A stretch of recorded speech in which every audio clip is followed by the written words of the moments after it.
नमस्कार, मी कृपा Sapkal news uncut मध्ये आपलं स्वागत करतेय। या बातमीपत्रात आढावा घेणार आहोत टॉप 10 घडामोडींचा। राज्यासह देशभरात आज गणेशोत्सव मोठ्या उत्साहात आणि जल्लोषात साजरा केला जातोय।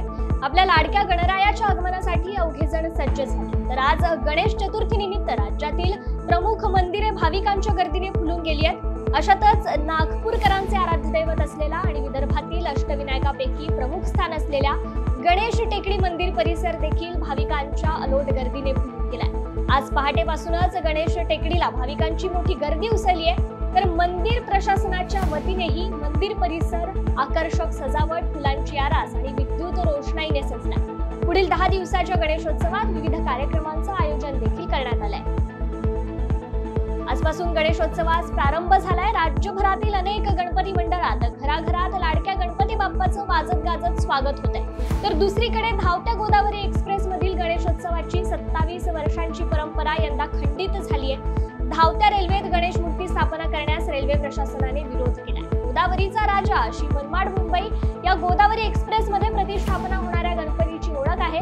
मात्र यावर्षी प्रवासी संघटनेने प्रयत्न करूनही धावत्या रेल्वेत गणेश स्थापना करण्यास रेल्वे प्रशासनाने विरोध केल्याने धावत्या रेल्वेतील बाप्पांचा प्रवास थांबणार आहे। गेल्या 27 वर्षांची ही परंपरा यंदा मात्र खंडित झाल्याने गणेश भक्त आणि चाकरमान्यांनी नाराजी व्यक्त केली आहे। हरियाणा विधानसभा निवडणुकीपूर्वी कुस्तीपटू विनेश फोगाट आणि बजरंग पुनिया यांनी काँग्रेसमध्ये प्रवेश केलाय। याबाबत भाजपचे माजी खासदार आणि WFIचे माजी प्रमुख वेशभूषण शरण सिंग यांनी भाष्य केले। जवळपास 2 वर्षांपूर्वी 18 जानेवारीला या खेळाडूंनी षडयंत्र रचलं होतं।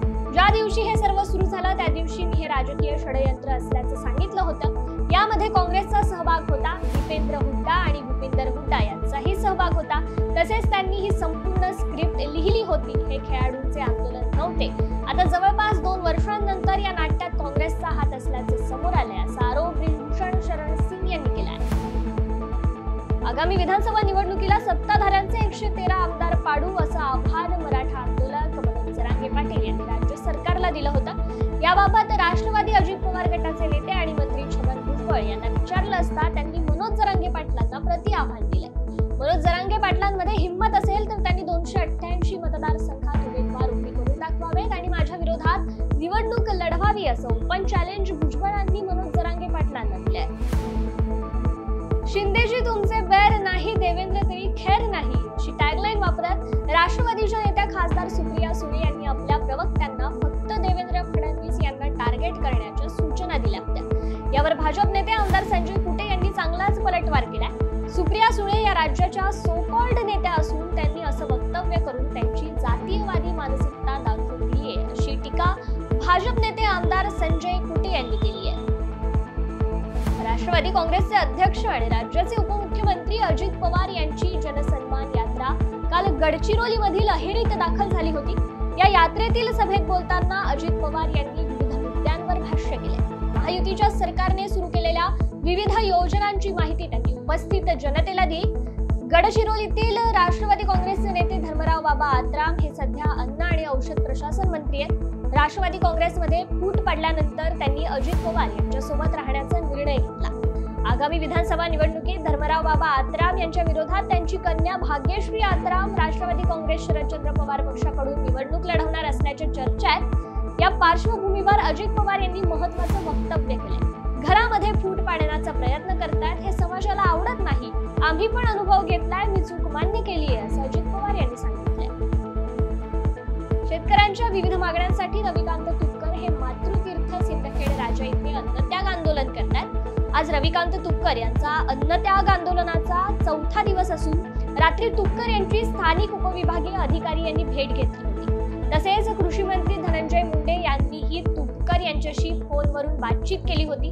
आंदोलन थांबवून मुंबईला या, आपण बैठकीत प्रश्न सोडवू असं आवाहन मुंडे यांनी केल्याची माहिती आहे। मात्र तुपकर हे आपल्या आंदोलनावर ठाम आहेत।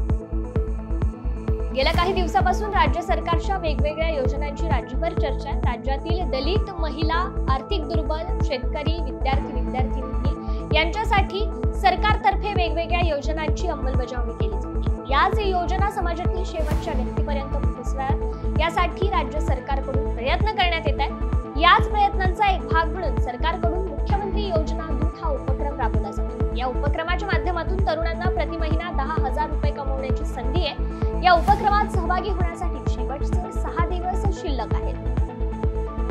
मध्य प्रदेशातील जबलपूरमध्ये आज सकाळी मोठा रेल्वे अपघात झालाय। सोमनाथ एक्सप्रेस गाडी फलाटावर पोहोचण्याच्या अवघ्या 200 मीटर आधी 2 डबे रुळावरून घसरले, त्यामुळे प्रवाशांमध्ये भीतीचं वातावरण पसरलं। या घटनेची माहिती मिळताच रेल्वेचे अधिकारी घटनास्थळी दाखल झाले।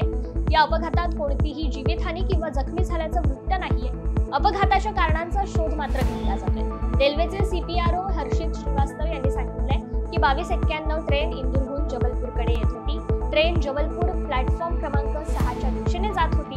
ट्रेन थांबणार असतानाच अचानक तिचे 2 डबे रुळावरून घसरले। त्याचबरोबर या ट्रेनचा वेग खूपच कमी होता, त्यामुळे प्रवाशांना कोणतीही हानी झाली नाही। सर्व प्रवासी सुखरूप असून ते आपापल्या घरी रवाना झाले। आज मराठवाडा विदर्भात धुवाधार पावसाची हजेरी लागणार आहे। गेल्या 2-3 दिवसात काहीसा ओसरलेला पाऊस आता पुन्हा एकदा सक्रिय झालाय। अरबी समुद्रात आता कमी दाबाचा पट्टा पुन्हा तयार झाल्याने मध्य महाराष्ट्रासह मराठवाड्यातही जोरदार पावसाचा अंदाज वर्तवण्यात आलाय। मागील आठवड्यात झालेल्या पावसाने मराठवाड्यात नागरिकांची दाणादाण उडाली होती। हजारो हेक्टरवरील शेती पाण्याखाली गेल्याने शेतकऱ्यांचं मोठं नुकसान झालं होतं। आता हवामान विभागाने पुढील 3 दिवसांसाठी मराठवाड्याला पुन्हा पावसाचा इशारा दिला असून यानंतर हलक्या ते मध्यम सरीचा अंदाज वर्तवलाय। वेळ झाल्या बातमीसह टॉप 10 मध्ये इथेच थांबायची। तुम्ही पाहत रहा न्यूज अनकट।